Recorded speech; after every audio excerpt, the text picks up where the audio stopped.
Good afternoon, everybody. I feel like Dan Rather reporting. It's been 24 hours. Hopefully, this show will go a lot better than the last. We had some technical difficulties, and, well, it didn't end up too well. So I apologize for that. And I only have an excuse of perhaps the Chinese did it.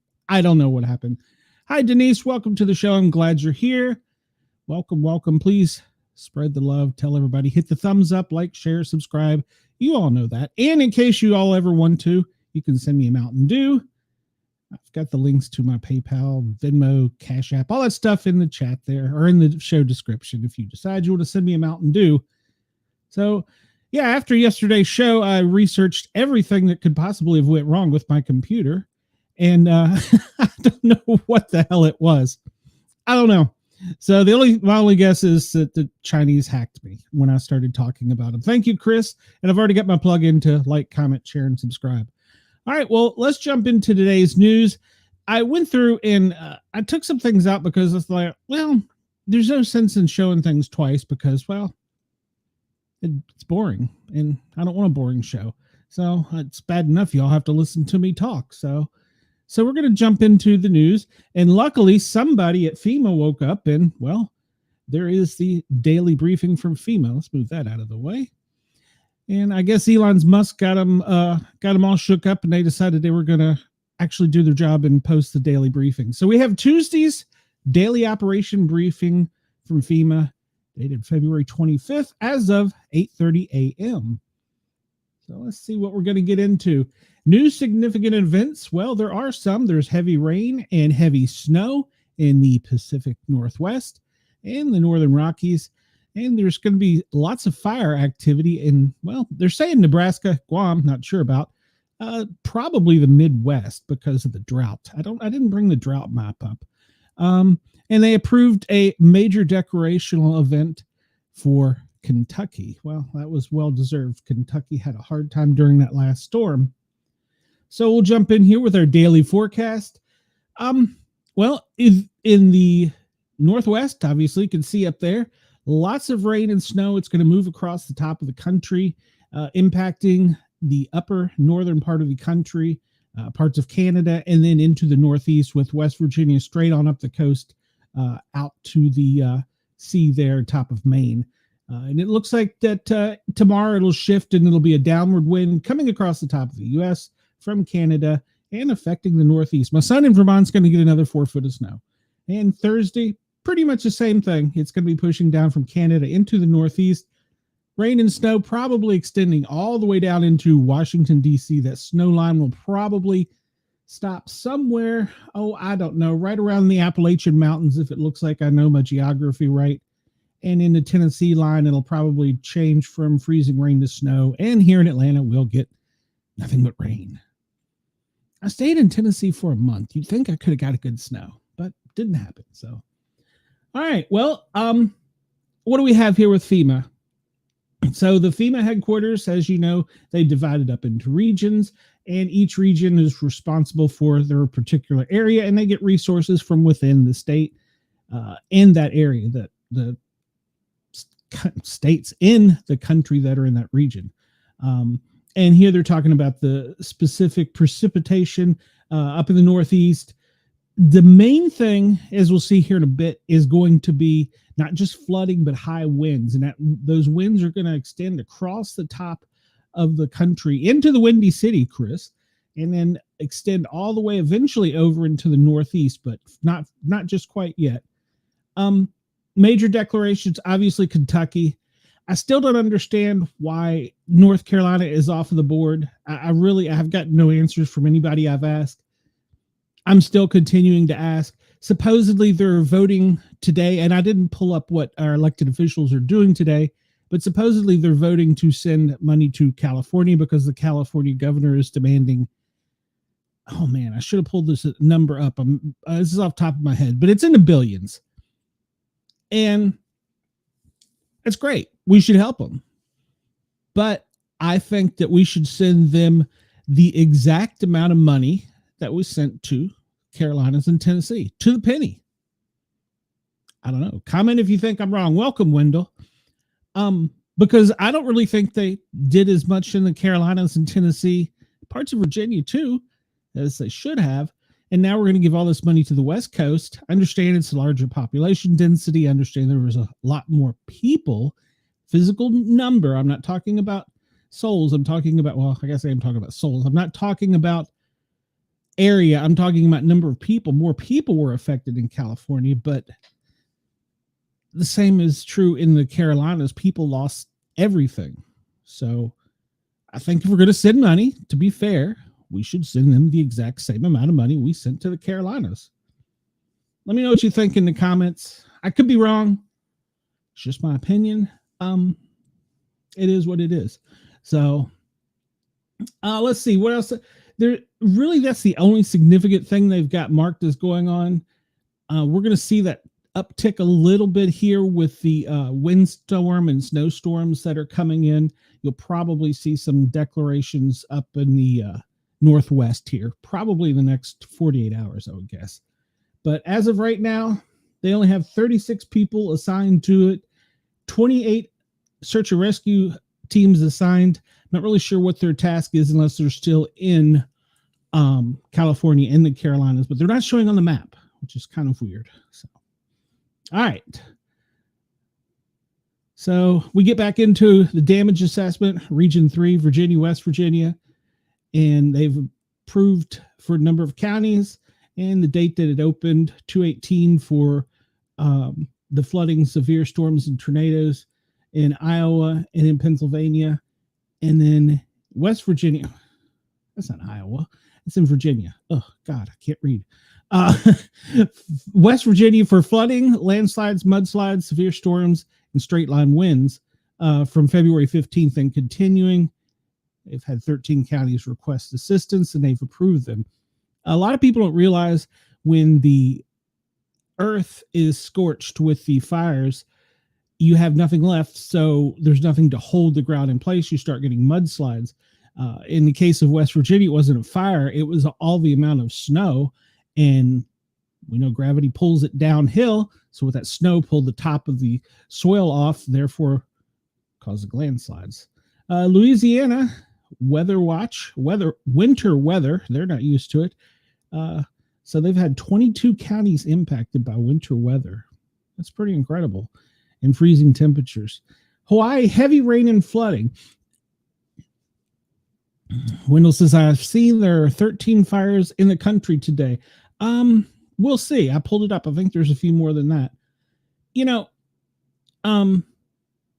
we will probably see Florida hop on board tomorrow with a request, because I saw Key West was flooded. They had, I think, over 8 inches of rain an hour down in the Keys and the lower part of Florida. So you'll probably see something pop up there. So reading here, this is the declaration of approval for the Commonwealth. It's not a state, it's a Commonwealth of Kentucky. It's a major disaster declaration.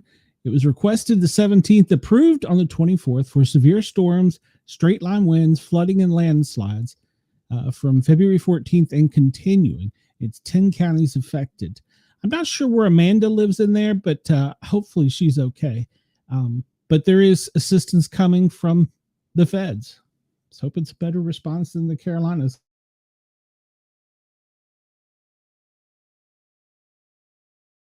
Requested assistance. New York for severe storms. This was dated all the way back to 20 July.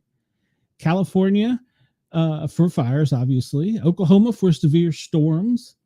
And then you get into the severe weather for winter weather for Kentucky, Virginia, West Virginia, and Kentucky again. So you came over to hang out with the cool kids. Well, thank you, Chris. I appreciate that. I'm glad I'm one of the cool kids, even though I'm talking all this nerd stuff today. So this is talking about public assistance granted. That's 47B with $1 billion in the past week. And it's showing where it's gone. Some of the largest was to Georgia. Why are we still giving out $7.1 million? Cook County, that's Illinois. I'm sorry, Chris. Why are you getting $7.1 million this week for COVID? Georgia and North Carolina, there we go. They're popping up. Highways, highway patrol statewide, and rebuilding. So that's 3.4 million. So they're giving 3.4 million to North Carolina for hurricane relief and 7.1 million to Illinois for COVID. Luckily, down below, North Carolina is getting some more of the COVID money with 3.2 million, and then they're getting an additional grant of 2.6 million. Well, I think that at one point in time, Chris, I think that it was deserved and could be used, but at this point in time, as we saw yesterday in the number, yes, COVID is on the uptick, but it's less than 1% of the population at this time. So 7.1 million approved. That money's going somewhere. Don't know where. So don't know where. Follow the money. Yeah, COVID 7.1 for a total, Chris, if you're looking to the right there, for a total to Illinois of 2.2 billion, it's B, dollars for COVID-19. All right, so hopefully we won't kicked off for talking about this. For total amount to Georgia, they were given 368.4, love the 0.4 million. And then North Carolina, they got 405 million for hurricane. And then they got another 2 billion for COVID-19, North Carolina.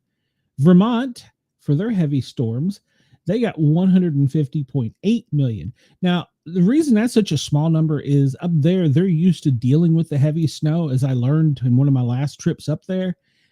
When they said, oh, a small storm's coming in, and my son asked how much, and I said 4 feet, it was time for me to get south. Texas has gotten hurricane relief to the tune of 84.2 million. This is total now for hurricane and severe storms. They get an additional 50.9. West Virginia got 6.5 million for flooding, and Mississippi got 73.4 million. So Alaska just had a few minutes ago. Okay, well, we'll pull that up on the earthquake map here in a few minutes, Wendell. Good to know. Wendell, do you know if they issued a tsunami alert by any chance? Let's see. And the immune system is becoming better adapted to fighting it. And in fact, that diseases tend to weaken as they mutate. I just don't get it. You're correct, Chris. Which also, I heard another YouTuber say this today. Literally with the bird flu, I'm not sure if you're familiar how they sterilize the areas. But basically, they go into where the birds are kept, the eggs in the meat breeding processing facilities, and they use a flamethrower. They use a flamethrower to eradicate the disease, i.e. the birds. Which I don't know if that's humane or not, but I don't. That's not for me to decide. I'm sure PETA should, and I think they should be on them. Having been a firefighter, I think that's one of the most horrendous things you could do to anything is burn. But anyhow, beside the point, it's just my opinion there. And remember, this is for educational purposes only, and this is all my bloated windbag opinion. Why are we not doing the animals the same way as we do humans and letting the disease go through the system and get in our DNA, and eventually our body builds up an immunity to it, instead of just killing them?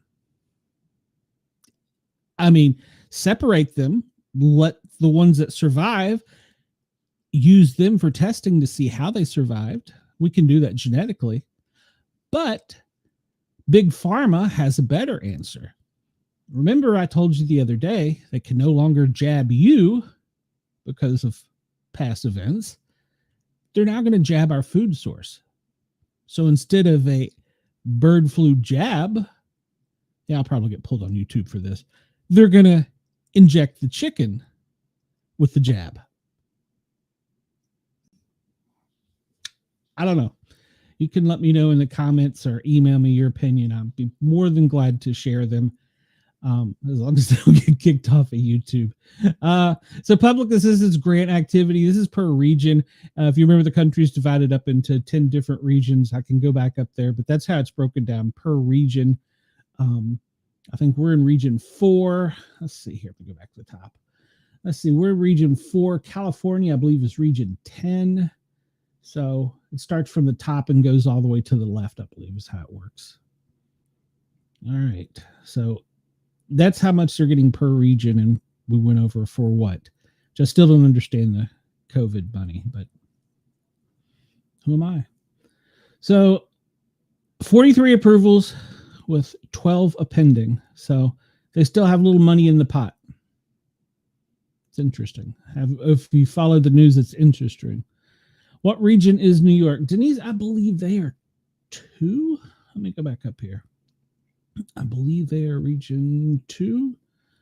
Let's see if I can read my map here. I think they are region 2. So 1 is the north. They're either 1 or 2. I can't read my map. It's too far away. I believe they are region 2. We can do a quick Google search and find out. I'm not going to say for a fact, but I'm pretty sure they're region 2. New York. It doesn't say what region they're in. Just that they got money. All right. Where were we? This is new. I haven't seen this. Talking about survivor engagement. I guess this is talking about their response, because if you look at the calls per weekly response and the average time of reaction, I'll have to do some research on this one. They're continuing. One was on the Google Alabama line. Yeah, you're in a different region from us, Wendell. Let's see, it's continuing. I wonder if they're talking about the response to the emergency per resource available at the time. So in other words, my time would be different here in Atlanta as opposed to people that live in other areas. But the national response time should be 8 minutes, but they're saying 8 seconds. That's not right. Okay, that's talking about the call center, how long it took them to answer and respond. 8 seconds, 99.5% of the time. This is a new number. I wonder why they're putting this up, because they've been in trouble, maybe? Don't know. And I'm assuming that is not per the governor, that is per citizen. So that's how many people they had call, the average number of call, and then the amount of time it took a FEMA rep to answer them. So, okay, it was a good guess, Denise. It's been a while since I've done my hazmat training. So, and we'll talk about my hazmat training in a bit. So, I'm thinking that's the amount of time that it took for a citizen to call FEMA and say, I need help, to the amount of time that they answered them. And of course, it says that their workforce is growing. I'm not sure if that's going to be true under the Musk regime, but I knew the Department of Homeland she's pretty aggressive. So they still have 501 staff deployed across the United States. And in the last week, there's been 2,188 interactions, meaning it's people from FEMA that they've interviewed or talked to. So it's not went down yet. Ooh, that map is way too, or that graph is way too big for me to put on the screen here and be able to read without my trifocals being right pressed up against the, the screen. One of the biggest fires is near Cheyenne, Wyoming, and it's probably going to get bigger. We'll see here. Individual assessment. This has got to be individual assistance per state, because they're using B's and M's there. And I know some citizens were lucky to get thousands. So that's per state, I would assume, and how much it's went up. This is probably why the chart was not released yesterday. They were working on their new numbers to give to the new administration. Just a guess. These are for the accountants. And you can, if you want to look this up and download it yourself, it's a PDF file. Just Google FEMA Daily Operations Briefing, and you can pull it up and look at the exact numbers there if you can't read them on the screen like, well, I can't. Total, yes, this is exactly what they've done. Yesterday, they didn't release one because they were doing their math for the new administration. They're showing how much money they gave per state. This is a different graph. The other one was bar graph. This one is a what kind of graph is this? It's a line graph. And so it shows how much per state and how much it's risen over the past 6 months. So, and how much is projected to rise and decrease. So You can go online and look at that. That's total household distribution by FEMA. That's per direct declaration. Cheyenne is always on fire. Yes, she is. Yes, she is. All right, so that's the end of that. Like I said, if I went too fast, or for any of the listeners on Spotify, you didn't get an episode yesterday because I thought it was too crappy to even upload, so I apologize. So that's the end of that. Let's jump down to, we saw the weather. Let's jump in here and see what our weather quality or air quality is, depending on where you live. Chris, you're pretty good. Looks like I'm still in the yellow, which is moderate air in the south. It's to the southeast, or southeast of me. It's actually bad for sensitive groups, and up in the northeast as well, and down around the border in was that Texas, and then you get over into Arizona. It's kind of high. So all in all, it doesn't look too that bad. Union, Washington is under flood warning. Okay. That makes sense with what I'm going to show you here in a minute. All right. So there, Wendell, you were asking about the fires. I knew I had it pulled up. I think there's a few more than 13, probably 13 large fires is probably what it was. It's interesting, even with the heavy rains out west, you still see little fires. And the smoke plume coming out of the Louisianas, in the Mississippi's, all the way up across, spreading. That's probably why our air quality in Georgia is so bad, with that and the fires. This is a smoke plume map. Chris says he lives around steel mills, so his air quality is usually bad. Well, I'll be honest with you. I grew up in Washington, D.C., and when I moved to Tennessee and I discovered what nature was, the air has been bad for me ever since. I've had to take allergy medicine since I moved to South. 13 active now. Okay, well, these are sensors that each one of these are sensors that are activated by satellite. So let's just pick Georgia because I know the area. The little dots are the smaller fires that have been triggered by the satellite. The larger ones where there's someone actually on scene working them. So that may be correct, Wendell. But there's quite a few fires throughout our country, but the largest ones appear to be out in the Midwest. Alabama's actually got a few pretty decent sized fires. I wonder if those are set though. Wendell, you out there setting fires? No, I'm kidding. The Park Services set fires to burn off. What do they call it? Shrub. It's overgrowth. Overgrowth, I believe, is what it's called. So there you see the smoke plume, the way it's traveling from down in New Orleans all the way across Alabama, all of Georgia, up the coast, and going out over Virginia Beach, just short of Washington, D.C., into the Atlantic Ocean. Now, this map, is this the one? This one is too cool. I know this doesn't probably translate very well for the viewers, but this shows our winds, and we can see that there's a storm circling off of the coast there.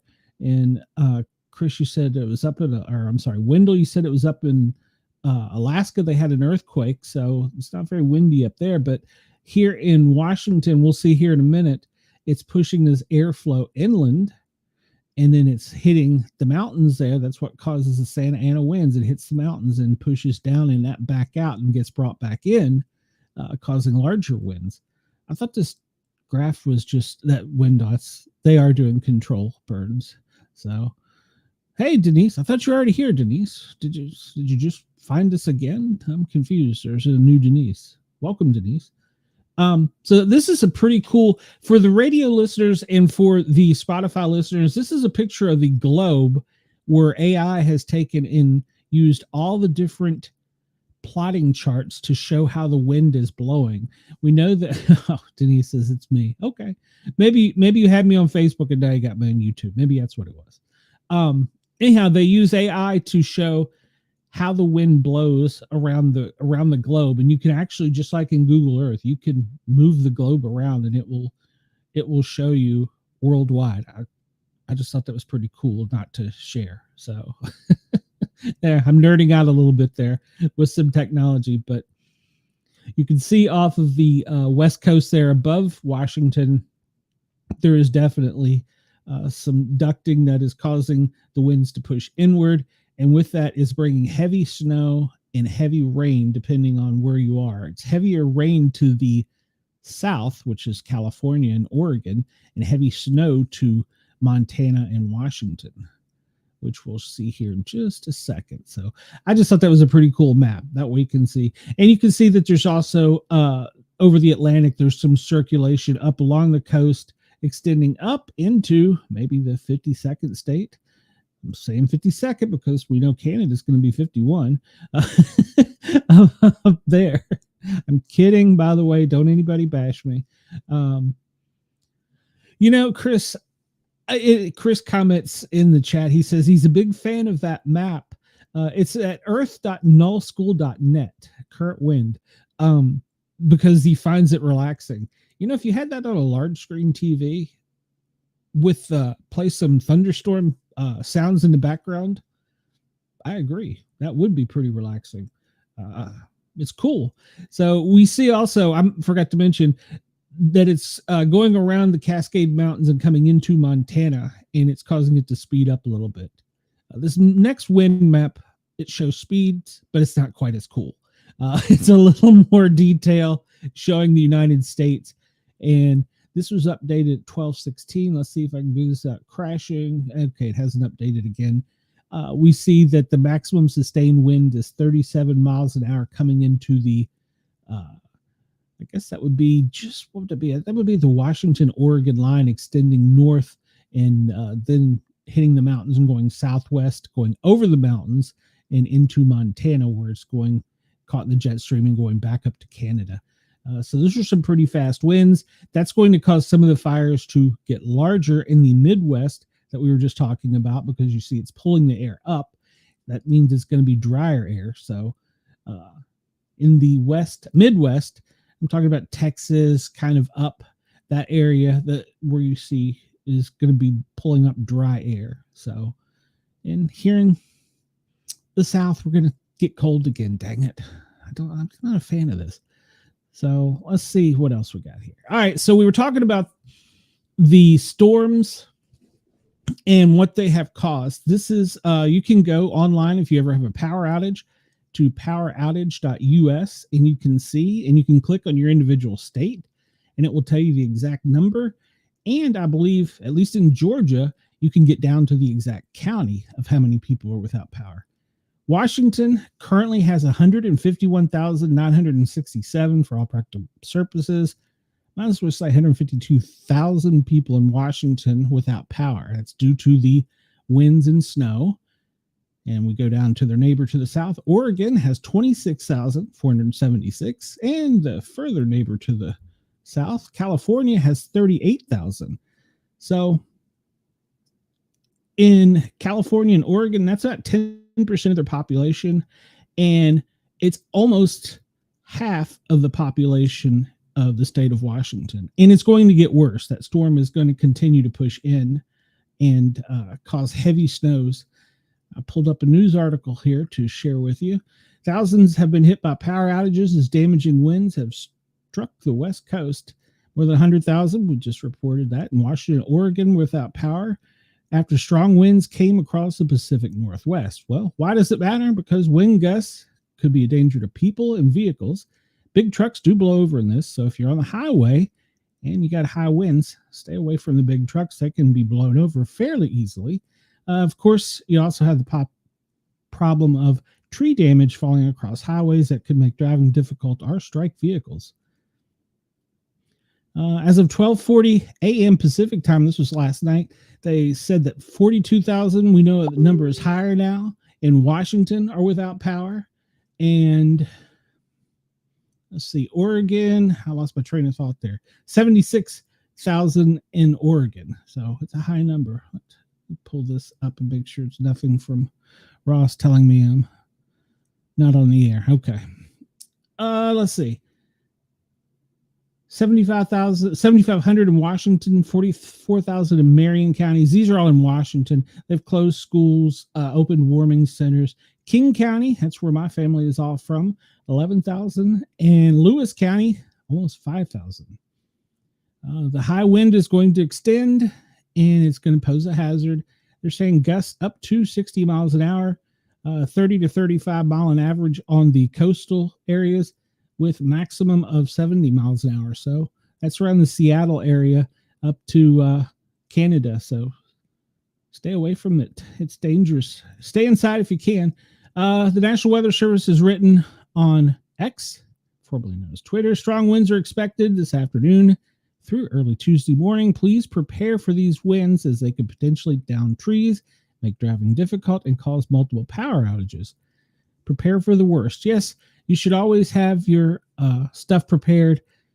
I've been watching a lot of these shows here lately because, as I said yesterday, this show is basically about how we survive today when all the other shows are about we're going to die tonight. I watch a lot of those shows. A lot of them are preppers. Not saying anything negative against prepping. Prepping is a good thing. We should all have stuff within arm's reach at all times. Probably a pocket knife, a flashlight, or the two main ones. And everybody says a lighter. I'm up in the air about that one.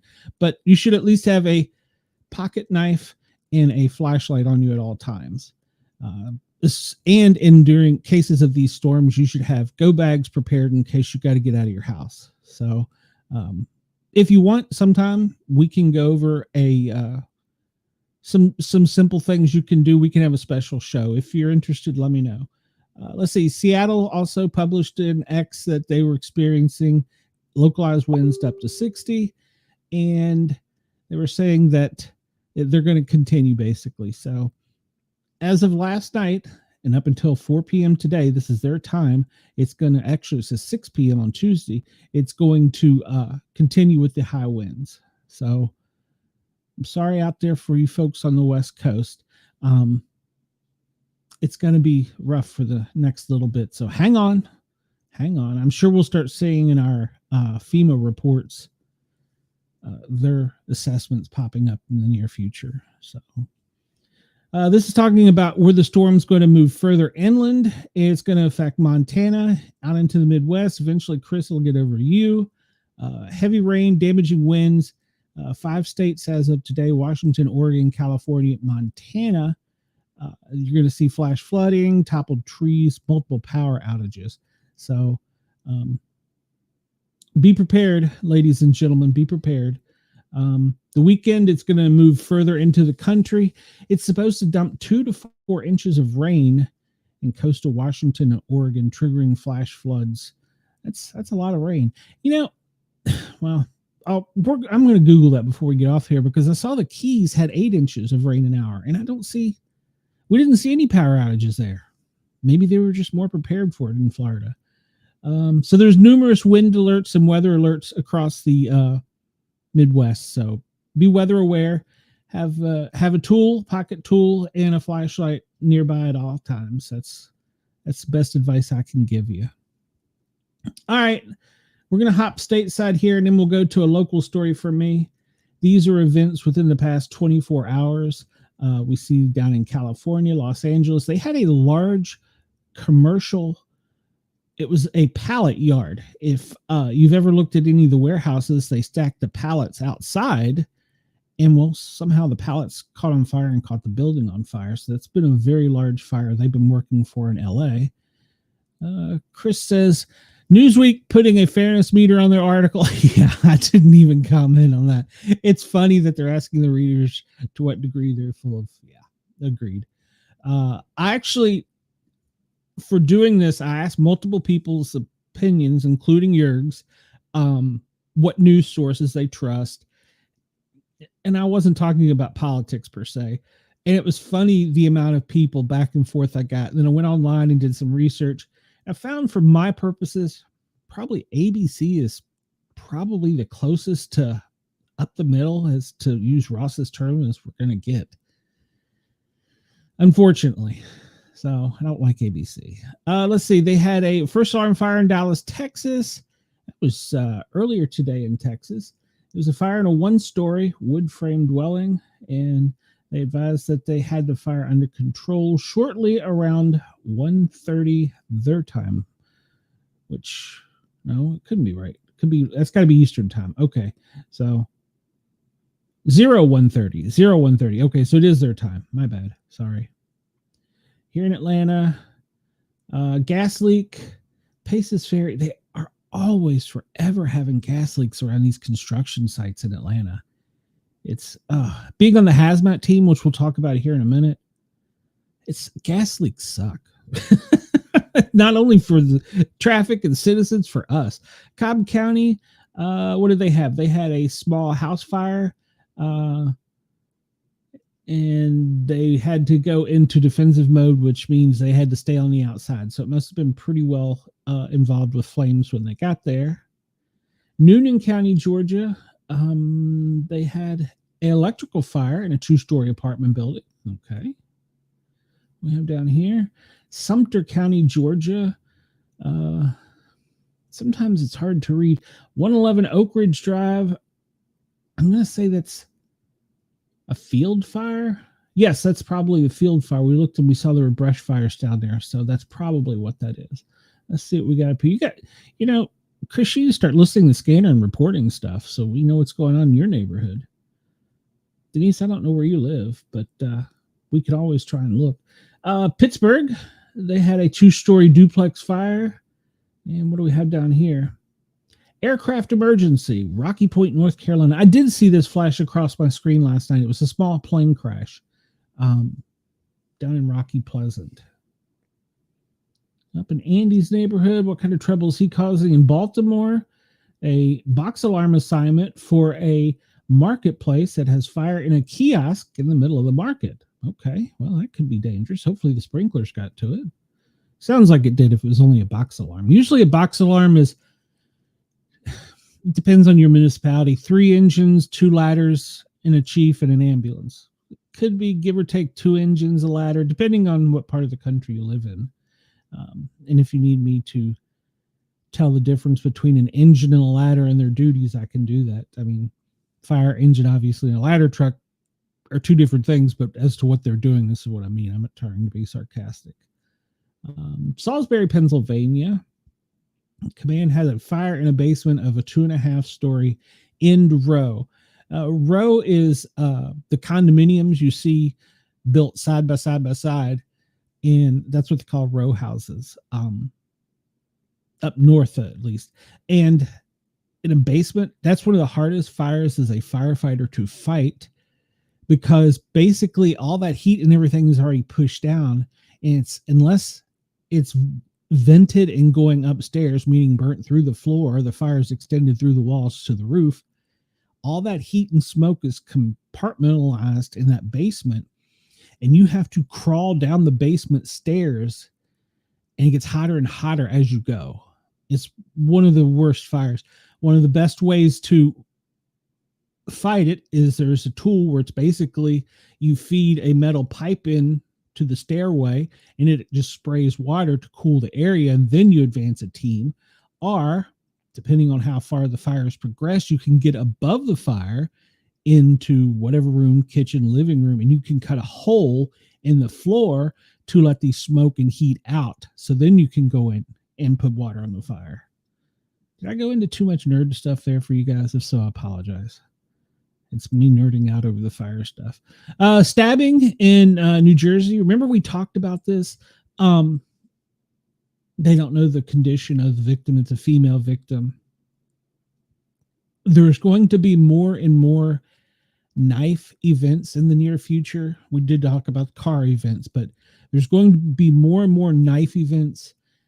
Situational awareness at all times, especially ladies. We talked about how yesterday, every 6 seconds, there's a sexual assault, predominantly on females. Situational awareness. I know it sounds silly. Don't go into a dangerous place, but sometimes you got to ride the subway or the metro bus or whatever. Always be aware.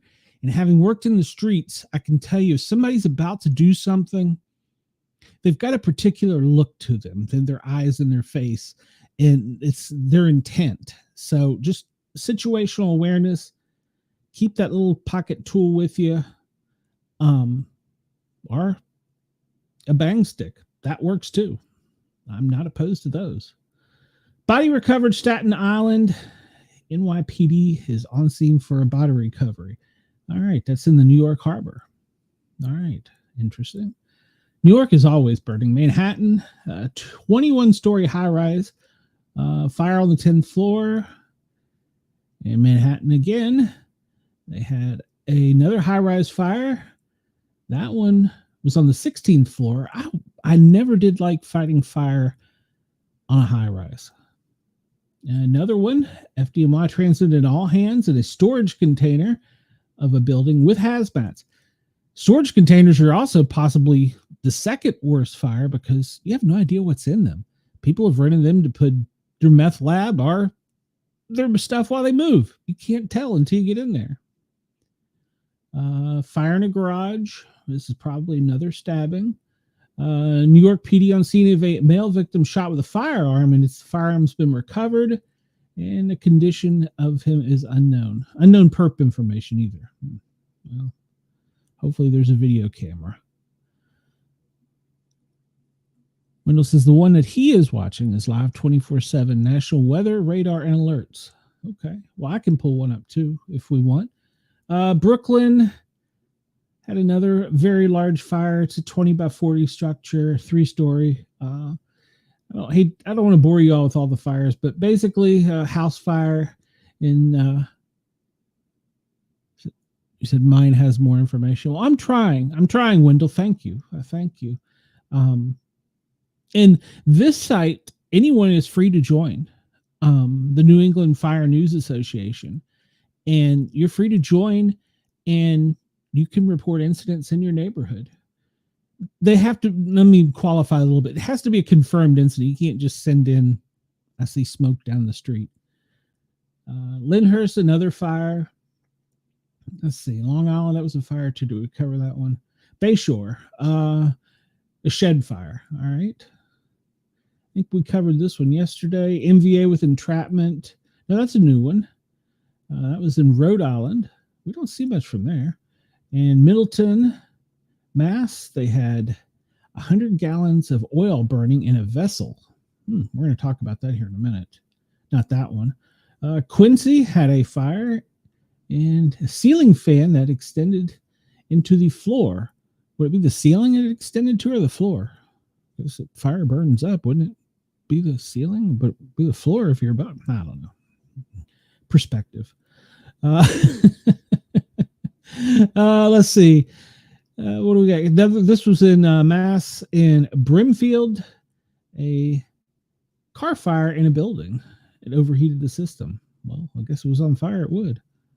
And I think that was it. I didn't see. It's pretty much it. This site it's kind of underutilized, and people really should report stuff in here more often. And hopefully, if you listen to a police radio or police scanner, you can send information into them as well. Like I said, it just has to be verified information. So it can't just be smoke down. I see smoke down the street. This is our world events. I just kind of scanned it. There wasn't a whole lot new on here. When was this one? This was yesterday after we got off the air. Water accident, 3 dead, 2 injured. Well, I shouldn't say after we got off the air. After my thing stopped recording. Thank you, Wendell. Glad you came in. We've probably only got about another 15, 20 minutes left. So let's see. What was this one? Officer killed. We're going to talk a lot about this subject. And when I say this subject, this particular case here in the very near future, this was the hospital. I may have some information on that that is very personal and up close for information. So stay tuned. You will probably see it on the Paranormal Guys, or maybe a special incident. All right. So police say that there was some kind of shots fired in South. I'm going to pronounce this right. Chris Elgin, in an elementary school. Who shoots in an elementary school? Come on, guys. That's not cool. Arkansas, severe weather. They're bracing for another rare winter storm. Come on. It's not going to be that bad. We already have one. There's another fire, Texas. This one is probably what we looked at yesterday, the biological event at the border with the measles outbreak and, of course, the listeria. So, yeah. This is the one we saw yesterday with the plane landing. Trying to see if there's anything new over here. The storm we talked about. Nothing really too new. Well, we do have the Keys popped up here. Extreme rainfall in the Keys. Yes, it was. There was a lot of extreme rainfall in the Keys. Let's see what they call extreme.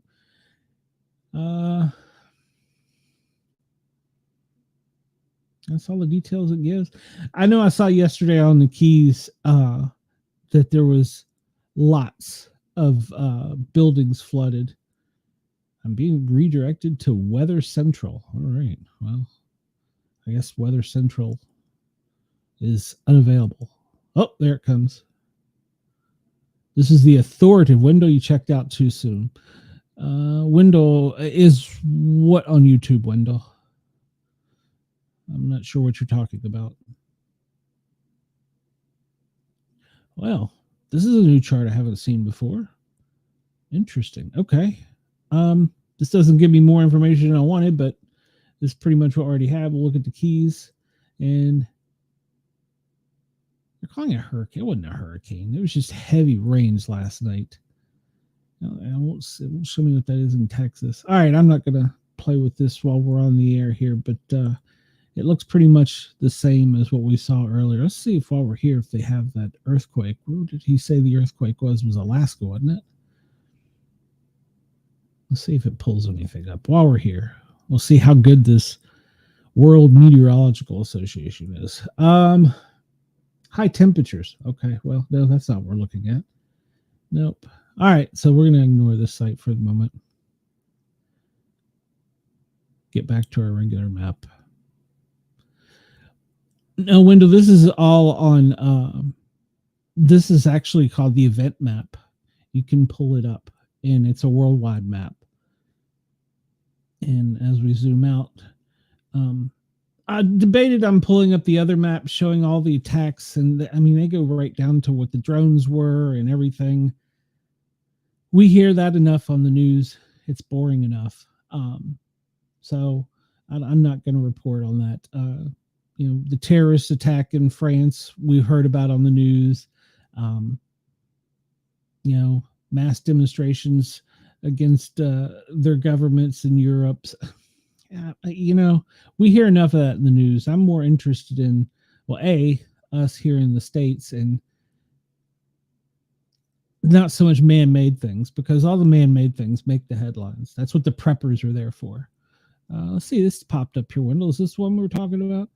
This is an earthquake. I didn't see this one. This was, okay, because after we got off, not an earthquake, volcano, after we get off the air yesterday. So, okay, well, they had a volcano and an earthquake. Goodness. That's just to the, was it almost due west of Anchorage. The volcano is erupting. Interesting. And what is this? That's just there is a tsunami alert. All right. So for the North Pacific Ocean, British Columbia, they had issued a tsunami alert. All right. Well, that hopefully it won't affect anyone. A lot of times they trigger them just in case, but vehicle capsized in Alaska. Okay, no, that's not what we want, but a tsunami alert, that one did just pop up. So let's see, out in the Dakotas, they're already dealing with the severe weather, and they have a tornado. Wyoming, it's a drought. It's strange. On one side of the country, or one side of the state, you're seeing tornadoes. On the other side, you're seeing a drought.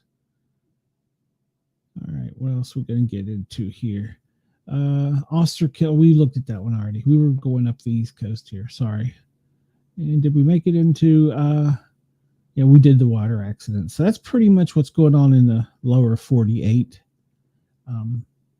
I will go into any of these other things if you want me to, but typically I'm going to try and keep it to the continental U.S. and maybe our new states, Greenland and Canada. I'm kidding. Don't at me. Even though I have been to Greenland, I can't say, it's beautiful. Heck, it's really beautiful. So I wouldn't be opposed. Been to Canada. No offense to the Canadians, but stay where you're at. I'm making it hard to leave. Well, okay. Well, thank you, Wendell. I appreciate that. That's a compliment. Hopefully the other listeners that are listening and people tuning in feel the same way. That's funny. Thank you, Wendell. I appreciate that. That made me feel good. Let's see. That popped up on my messenger. Carroll County. I'm going to assume that is. They got into a pursuit and they arrested a New York man after a high-speed pursuit in Carroll County. I'm going to assume that's Carroll County. Let's pull it up. New York man arrested after Carroll County high-speed pursuit. Carroll County, Virginia. New York, this is fresh. This just popped up. Carroll County, Virginia. New York man was arrested after a chase, according to the sheriff's office.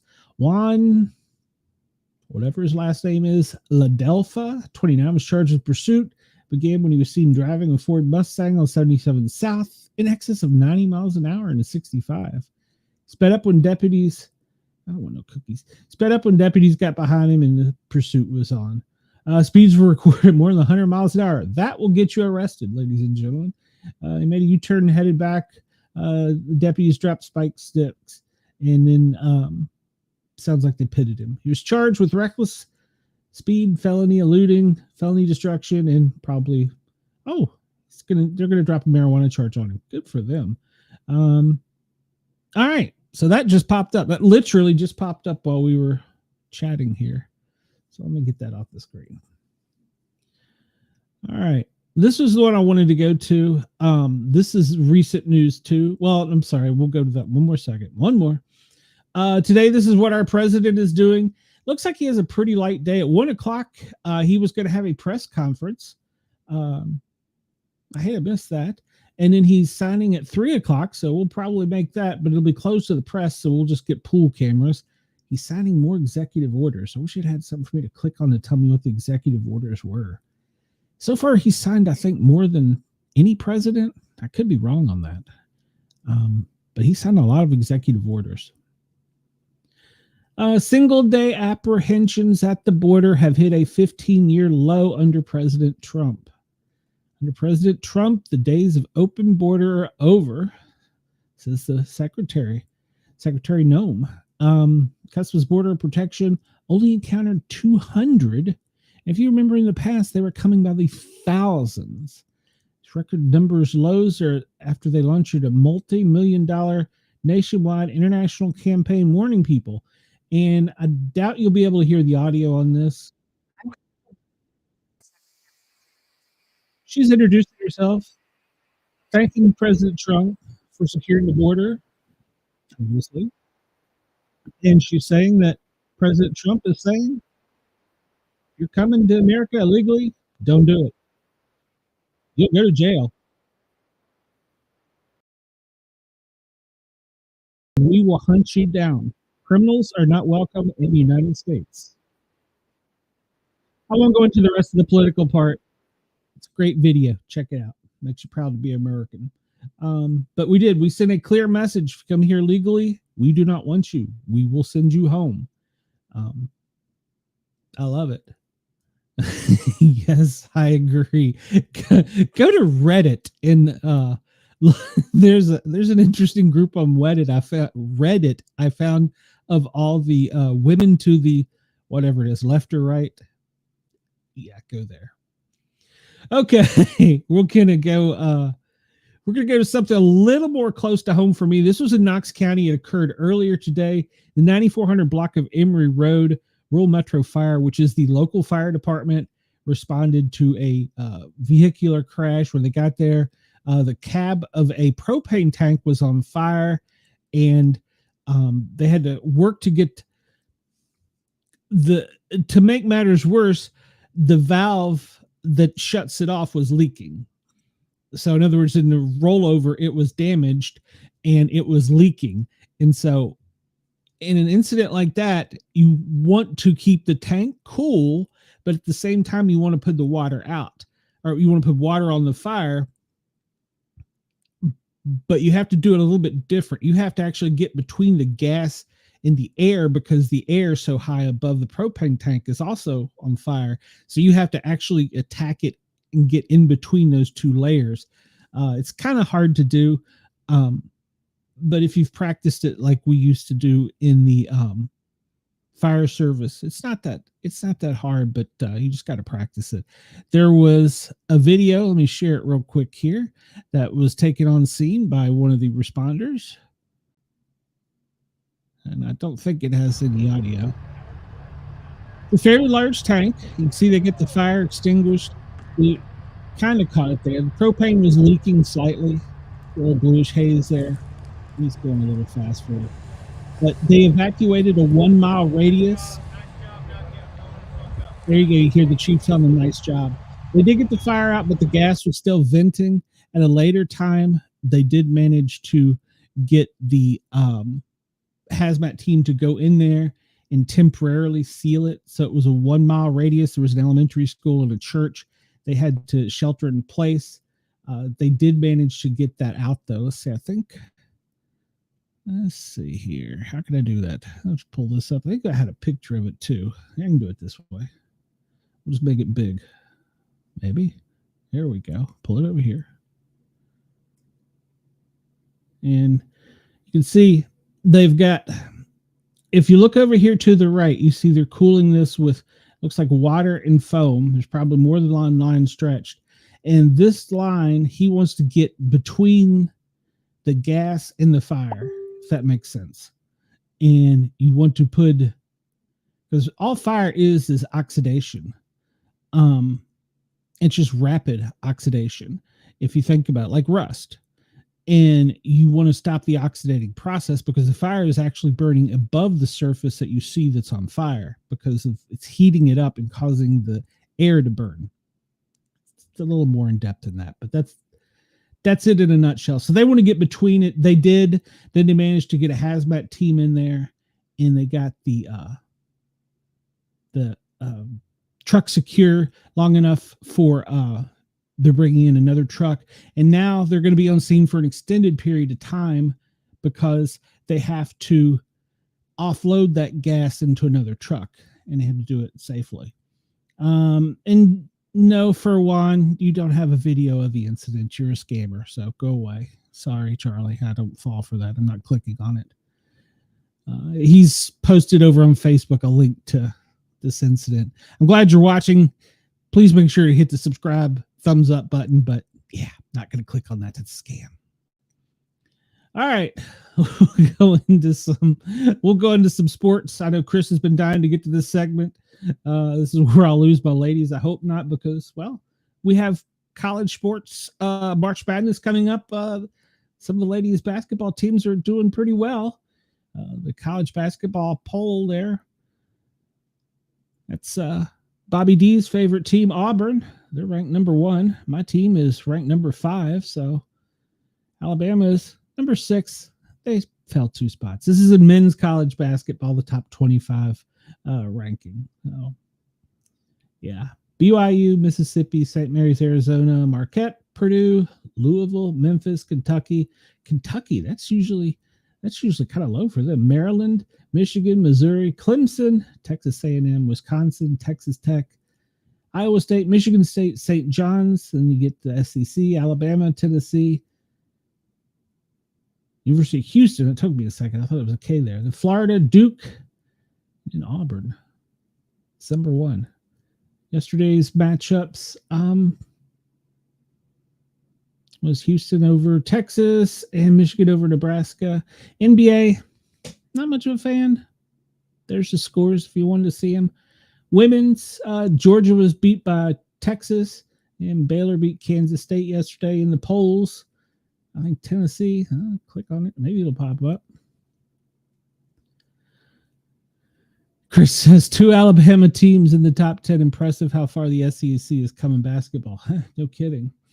Well, Texas, the Longhorns are number 1 in women's basketball, followed by UCA, Notre Dame, USC, UConn, There's the SEC team. Here's the SEC. South Carolina, LSU. Well, then we got North Carolina, NC State, TCU, then Tennessee. My team is number 11.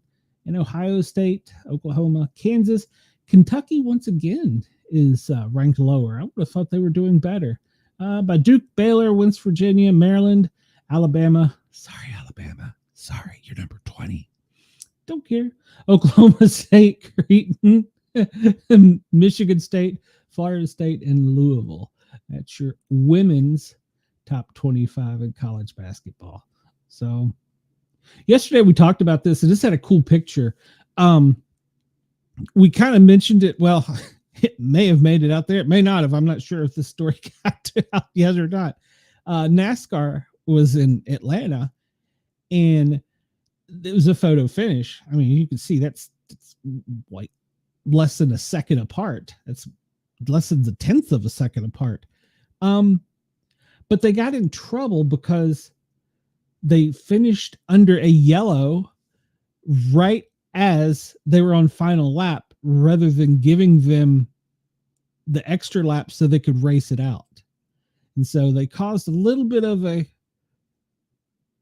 uproar among the fans because they felt like some cars were slowing down because they saw the caution up ahead, but yet they waved. As you can see, it's not even a yellow checker. It's clearly a yellow flag, but they ruled that was the final lap and that was the winner. So they got into a little bit of trouble over that. They're going to have to review the rules, but they didn't let them race it out. They should have given them a caution, let the lap track clear up, and then give them 2-lap final. But they just said, nah, we're done. So that tickles me. So I'm not a huge NASCAR fan, but yeah, that was definitely a mistake because they should have thrown a yellow white out and then let them brought the field back together. And then yeah, Chris, the Atlanta area fans, especially Dawsonville, they make moonshine there. They get very angry. Yeah, Chase Elliott didn't get wrecked. They got very angry. So yeah, and that's a Gibbs car that won, a Joe Gibbs car. So but yeah, it was they should have thrown a yellow white and let everybody slow down and clear the track up, and then throw a green flag again, do 2 laps. If you can do 2 laps without wrecking, then you have a winner. But they just said, no, you're done. But as you can see by the photo, there was no checkerboard flag there when they called the race. So yeah, there was a little confusion, and yeah, they shouldn't have done that. So all right, so we'll talk a little bit about entertainment news quickly. I'm a little bit over time, but since I got cut off yesterday, I'll get in a little bit. Let's see. So Elon's son X, and don't even ask me to pronounce the rest of this, when he visited the White House, his mom is upset because they're divorced. He's got a different wife. His mom was upset because he's gaining fame. People are contacting her, and she thinks that, according to her feelings and her thoughts about it, that he should be given, they should ask permission for him to be famous rather than him. It's blown out of proportion by him just going with his dad to the Oval Office, which I don't know. He did get famous for what we're going to see. That's his ex-wife, Miss Grimes. And apparently they're pretty social to each other, but he did cause a controversy, which we're going to talk about here for a second, called Boogergate. I'm sure that you never would have imagined that would have been a word I would use, except on maybe Misfits. Booger. Yes, there is Boogergate. Because, well, while he was there visiting the Oval Office, he picked his nose and he wiped it on the Resolute desk. Now, so here's what Boogergate is. And if you're not a conspiracy theorist, you probably won't understand this. So supposedly Donald Trump is a germophobic, and one side says that he wanted it removed and cleaned. And the other side of the argument was that they were scanning the office. In Jurgs, if you're listening, you can tell me how this works. But they were scanning the Oval Office and found a small listening device implanted in the Resolute desk. Now, he did wipe a booger on the desk. I can't believe I'm saying booger on my own show. He's a 4-year-old. That's what they do. But prior to coming in office, most of the items are cleaned, refurbished, restored, and put back to like new. So that would have been basically a just redone desk. The Resolute desk would have just been remodeled because it had been in the office for Biden. So one side of the theory is saying that Trump demanded it removed so that it could get cleaned because of the booger. The other side is saying because of the listening device. The official response is a president after election gets a choice of 1 in 7 desks. The desk, the C&O, which is what he's going to use, is well known and was used by President Bush and others, has been temporarily installed in the White House while the Resolute desk is being lightly refurbished. Let's see if I can pull this up. It's on X. I don't know if it'll let me. Okay, so it's just a picture. Lightly refurbished. A very important job. It's a beautiful but temporary replacement. It's still a beautiful desk. But so, yeah, the controversy stems around, was it done because a child placed a booger on it, or was because their listening device in the desk? I don't know. Got me. But still funny I get to say booger, and that there was a booger put on a desk beside the president of the United States. I don't care who you are, Republican or Democrat. That right there is funny. So, all right. So whichever side of the story you choose to believe is up to you, but you saw the old desk. There's the new temporary desk. The C&O desk is very famous, and so it's going to be in there temporarily. Yeah, Boogergate. There you go. All right, so I wanted to talk about this yesterday. So far this year, we're almost at the end of February. Each month we have 6 police officers killed in the line of duty. The most recent one we talked about was Andrew William Durante of Pennsylvania, West York Borough.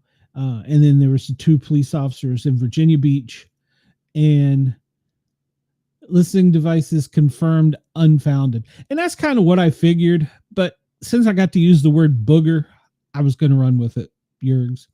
The 2 police officers over the weekend that were killed in the line of duty in a traffic stop. And then there was another one in Mississippi that was killed in a traffic stop, a deputy sergeant. I want to bring this up because this doesn't get covered nearly as much as it should have. 13 line of duty deaths this year for police officers. Line of duty deaths last year, 163. That's what I kind of figured, Jurgs, but I would have thought that they would have done that at the beginning of when he took office, because they usually restore the Oval Office. Well, they pretty much patch and paint the whole White House. So I would have thought they'd have done it then, but I think that give the conspiracy theorists a little bit of traction maybe. But like I said, it does it. It done it each administration, correct? And so I would have figured the desk would have been done then. So maybe it was a booger. I get to use the word booger and talk about the White House in the same sentence. I'm a happy man. So he says he doubts highly it was done again. I'm not sure if you're talking about the booger or if it was cleaned again. I'm sure they probably just cleaned it is all they did. He can wipe a booger off. He raised kids. I really don't think it was a booger, but whatever. Let's see. Chris says we lost an off-duty cop early this morning in my area in a car crash with a semi. The guy got killed driving from doing work on his new home, only 30 years old. Well, he's probably tired. So, I mean, I've lost friends in the fire service. We work a 24-hour shift. We've been up 24 hours, and on the way home, fall asleep behind the wheel and be killed in car wrecks. So that happens frequently. Jurg says they clean that office multiple times a day. I would think they would, especially with, the high probability this time of year with flu and COVID and cold season, especially with so many people visiting. I would think that they would clean it multiple times a day. So maybe it is just lightly refurbishing. But like I said, I got to use the word booger. I'm a happy man. Can't take that away from you, Jurgs. Can't take that away from me. I have to use the word booger on your radio station. All right, so getting back to the police officers, that's not a funny subject. There were 163 officers killed last year. The past 5 years, there's been almost 1,800. In the past 10 years, we're at 2,600. And for all time, this is since they've been keeping records. I don't know the exact date that they've been keeping records. 26,900. Hey, we're not changing my name to Booger. No, it ain't happening. I'm sticking with Sportcat. So the show's not about me, so I can't call it Booger. Yeah, so this is happening way too much. We need to really value the human life more, and we really need to work on bringing crime down. Hopefully, I know, Ross, this is a political hot button for you, but hopefully the two new people in charge at the FBI will help with that. Hopefully the new border patrols policy will help that. Hopefully we'll start bringing crime rates down and we'll start seeing these numbers decline. But so far this year, we've lost 13, 6 a month. And I want you to pay close attention to this officer, because I'm going to be doing a complete story about him in the very near future. He was at the hospital when it was seized, I guess would be the correct word. The active shooter, he was the first running in to danger. So he lost his life in the line of duty.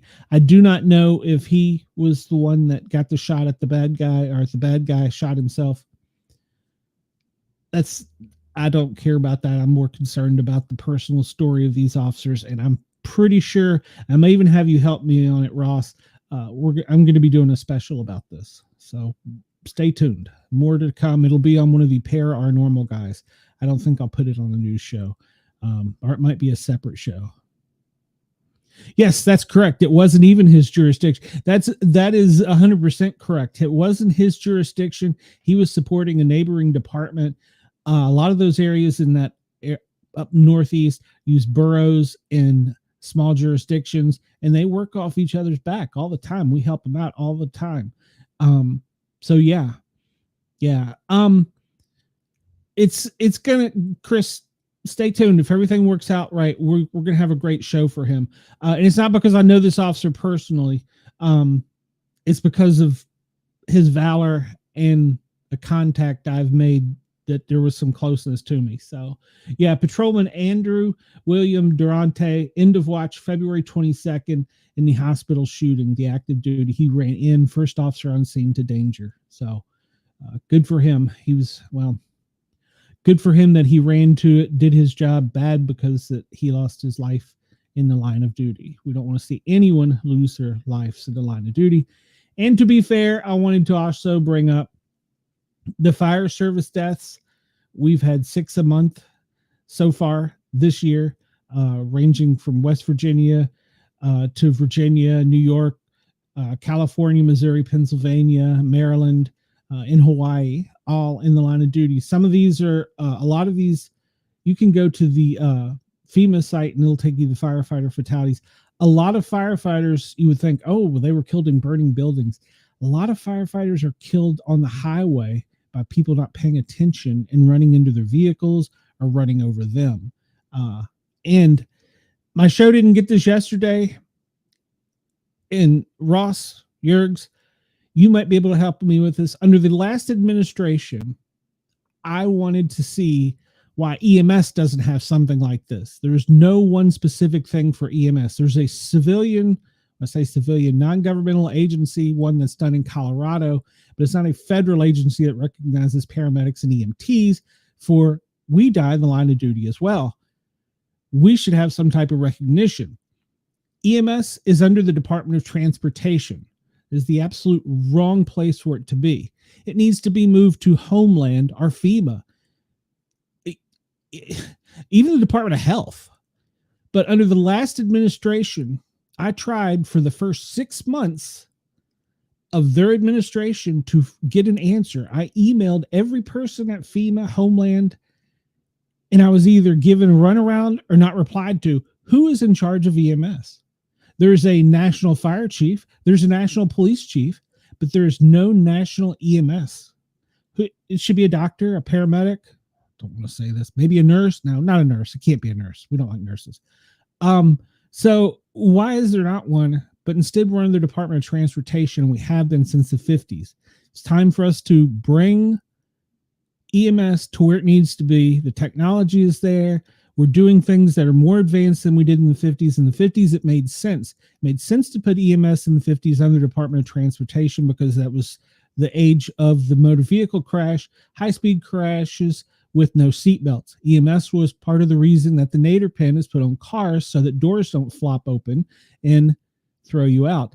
EMS is also part of the reason that there's seatbelts.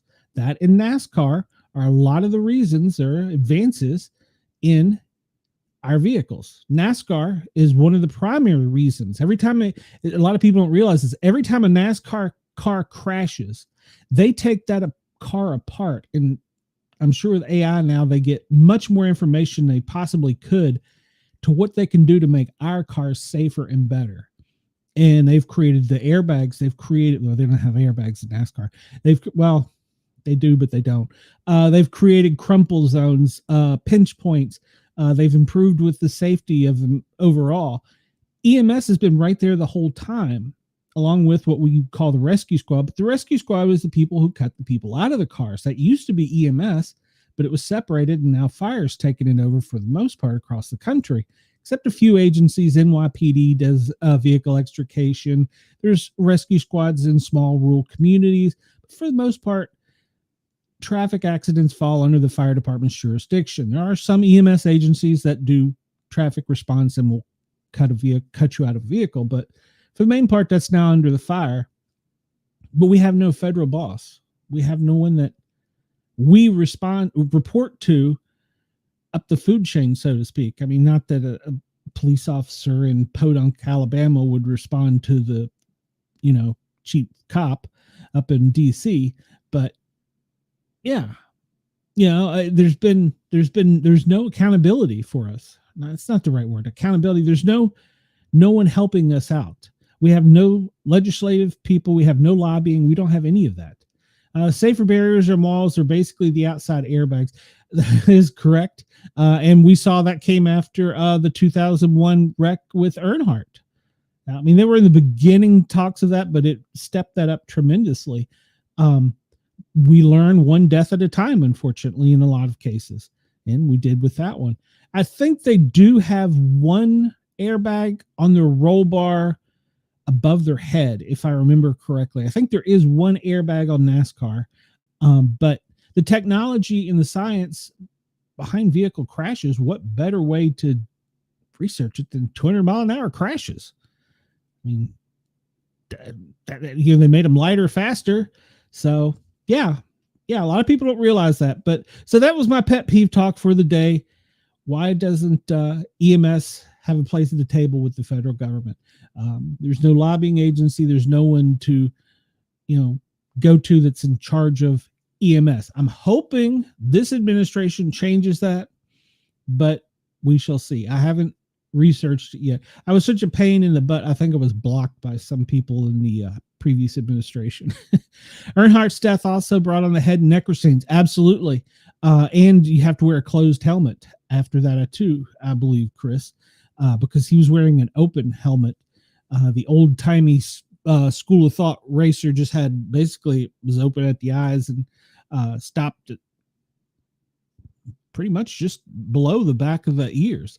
It was a much smaller helmet, not like a motorcycle helmet, which 200 miles an hour, I want as much protection around my noggin as I can possibly get. So, all right. Well, I have rambled on more than enough today. I got the show off. I guess the Chinese didn't think I was hacking them today, which I don't know what happened yesterday. I apologize. With Ross's permission and with his help, I'm going to keep learning and trying to do this every day. I'm going to come on at 1:00. If you want to tune in and catch, you can go over to Ross's channel, Jurg's channel, TV Talk 24. Ross, correct me if I'm wrong. And see, usually in the last few minutes of his show, I'm going to hop on there. So we kind of do a handoff, and we'll have some banter back and forth because we love Ross, and I love to give him hell, but it's a cop fireman thing. So, yeah, we're going to try and do a little bit of handoff between each other, and then I'll go do my show. You can catch him. He's on 11 to 1. He has that agent that puts him on in WDJY in Atlanta, and he's all over some other places. And once we get the hang of this, Ross is going to help us move to hopefully Australia. I have an email outstanding I need to answer and talk about that. But I told Ross I wanted to get all these buttons and malfunctions out of the way before we took me international. So, yes. Or you can catch him up the middle, Jurg's. And he has a Facebook page. Go check out Ross. He's my buddy. Up the middle, Jurg's, jurgsradio.com, Rainbow Radio. He's got all that going on. He does a lot for all of my shows, not just this one. For the Two Witches, for Paranormal Guys, as well as when we're going to move the Misfits a little bit of a different schedule here because it's just so hard to get everybody on the same page for a Saturday. And I also have, and I was going to talk to Ross about this, but I'm going to go ahead and make the announcement. We have had a guest from Australia on several times. He's a hypnotist. He's a very talented parapsychologist hypnotist. And once a month, me and him are just going to do a show where we open up the airwaves, we take Q&A, and we invite people into the chat. We're going to invite people into the studio. Maybe he'll hypnotize them, maybe he won't. So we're going to start doing that in the near future. I had to get home from Tennessee and some things settled, and we were going to start doing that. So look for that coming soon. And the Grin and Guardian gang that I used to do the public safety show is just once again hard to get public safety people together. So that we still are going to do it. I might do that with the police officer show on one of those and bring in a police officer, maybe even Jurg's, to help me with that one when we do it very soon. And also I need to mention that we have a new show that'll be coming up. It's only going to last for about 12 weeks. It's covering the X in UFL. So you'll learn as I do. Jeff and his son are going to have a weekly show where they cover the games, have some banner, father, son, and it'll be kind of fun and lighthearted. So we'll have that coming up here in the near future. So that's what all I got going on. If you want to contact me, you can find me on Facebook, Sportcat Medic. You can search me out on the X at Sportcat. And if you want to drop me a message, sportcat@protonmail.com, or you can also shoot me a message through Jurg's Radio, sportcat@jurgsradio.com. And you can catch me also playing music Tuesdays and Thursdays, noon to 1400 is tape delayed, obviously, on the Thin Line Rock Station, www.thethinlinerockstation.com. Check them out, support them. Here in the near future, we're going to have a sponsor that I'm going to want everybody to check out. Thank everyone for their help tuning into the chat and for the comments. I appreciate it. Please like, follow, share, subscribe, all that fun stuff. And if you didn't get enough of me, I'll be back tomorrow at 1 o'clock, 1300. Have a great day, folks. Unless something major happens, then me and Ross will jump in the middle of it. His parents are coming in, so it can happen. Everybody have a great day. See you tomorrow.